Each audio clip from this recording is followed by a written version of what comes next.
প্রিয় দর্শক, আসুন মূল বক্তব্যটি আগে শুনে নিই, তারপরে আমরা আসছি।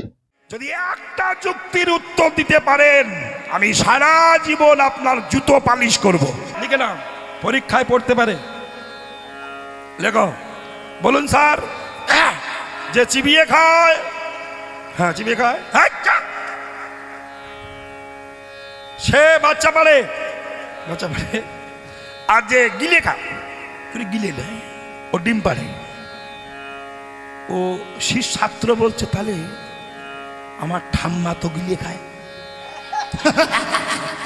দাঁত নাই, একটাও দাঁত নাই, গিলে খায়। ঠাম্মা এত ডিম কোথায় সাপ্লাই করে? শুধু বহু ডিম পারে।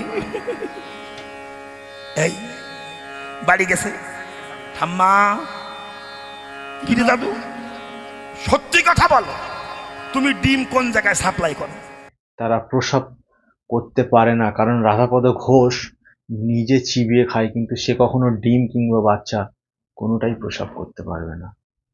তো আপনারা শুনলেন কি প্রশ্ন আপনাদের জন্য রাখলেন কীর্তনিয়া রাধাপদ ঘোষ। প্রশ্নটি হলো, গিলে খেলে ডিম পাড়ে, চিবিয়ে খেলে বাচ্চা হয়। আসলে প্রশ্নটি হওয়া উচিত ছিল, স্তন্যপায়ী প্রাণীরা বাচ্চা দেয়, অর্থাৎ তার মধ্যে সব স্তন্যপায়ী প্রাণী কিন্তু বাচ্চা দেয় না। যেমন মানুষের মধ্যে নারীরা বাচ্চা দেয়, পুরুষরা বাচ্চা দিতে পারে না। তো গাধার মতো একটা প্রশ্ন,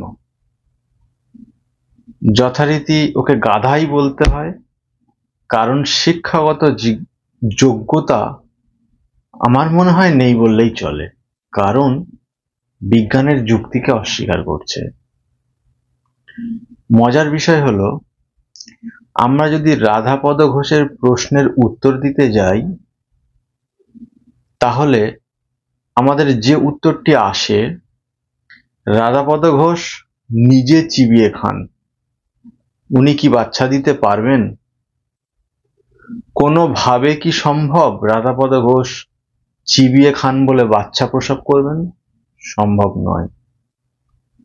তাহলে উনি বিজ্ঞান মানেন না, উনি শাস্ত্র মানেন, বা এই যুক্তি যেখান থেকে উনি উদ্ধার করেছেন, আমার মনে হয় ওনার যদি কোনো গুরুদেব ওনাকে এটা শিখিয়ে থাকেন, তাহলে সেই গুরুদেবও মূর্খ বলতে হয়।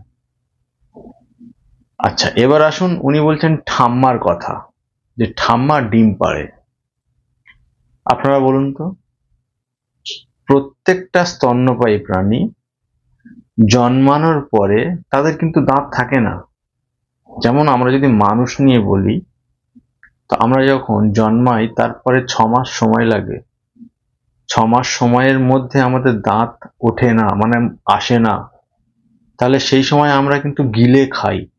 তো এখন রাধাপদ ঘোষের মা কিংবা ঠাকুরমা যখন জন্মেছিলেন, ওই জন্মের ওই 6 মাসের মধ্যে কি ডিম পেড়েছিলেন? পারেননি। তাহলে রাধাপদ ঘোষ কীর্তন আসরে এই ধরনের প্রশ্ন দেয় কিভাবে? সত্যি উনি কিন্তু কীর্তন করার যোগ্য নয়, উনি জুতো পালিশ করারই যোগ্য। আর আমি যে যুক্তিগুলো দিলাম, আশা করি রাধাপদ ঘোষের টনক নড়বে যে এই ধরনের প্রশ্ন করা যায় না, সম্পূর্ণ বোকামো।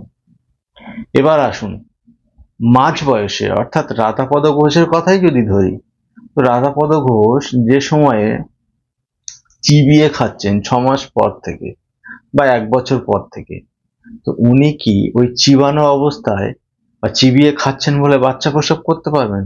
জীবনে পারবেন না। তাহলে এখানে বিজ্ঞানকে মানতেই হয়, বিজ্ঞানের যুক্তিকে মানতে হয়। এবার যদি আমরা আসি রাধাপদ ঘোষের স্ত্রীর কথায় বা তার ঠাকুমার কথায়, তারা কি পারবেন এই সময়ে প্রসব করতে? হ্যাঁ পারবেন। তাদের যদি ঋতুকালীন সময় আসে, ঠিক 13-14 বছর বয়সে, তো সেই সময় থেকে তাদের যদি বিবাহ দেওয়া হয়, তবে তারা বাচ্চা প্রসব করতে পারবেন।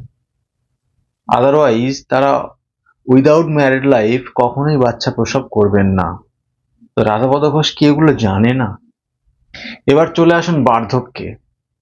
রাধাপদ ঘোষের স্ত্রী, তিনি বার্ধক্যতে এলেন।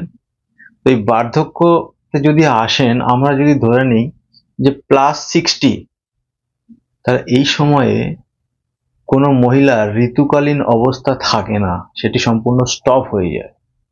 তাহলে সেই মহিলা বাচ্চা দেবেন কিভাবে?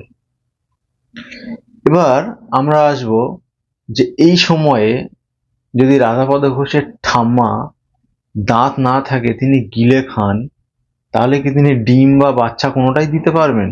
পারবেন না, কারণ তার ঋতুকালীন সময় শেষ। তাহলে রাধাপদ ঘোষ এই মুহূর্তে তার দাঁত আছে, তিনি চিবিয়ে খাচ্ছেন। তিনি যদি প্রমাণ করতে পারেন যে বিজ্ঞান ভুল, চিবিয়ে খেলেই ডিম দেওয়া যায়, চিবিয়ে খেলে বাচ্চা দেওয়া যায়, তাহলে ভাবা যায় বিজ্ঞান ভুল, রাধাপদ ঘোষ বা তার থিওরি বা তার ধর্ম বা ধর্মগ্রন্থ সঠিক, তাহলে মেনে নেওয়া যায়। তো আপনারা কীর্তনাসরে গেলে রাধাপদ ঘোষকে ধরবেন, এই ভিডিওটি পারলে দেখাবেন, আর তাকে বলবেন আপনাদের পায়ের জুতো যেন সে খুলে মুছে পরিষ্কার করে দেয়। আমার এই ভিডিও থেকে সে অন্তত তার উত্তরটা পেয়ে যাবে। আশা করি আপনাদের বোঝাতে পারলাম যে কেন ঠাম্মারা ডিম পাড়তে পারে না।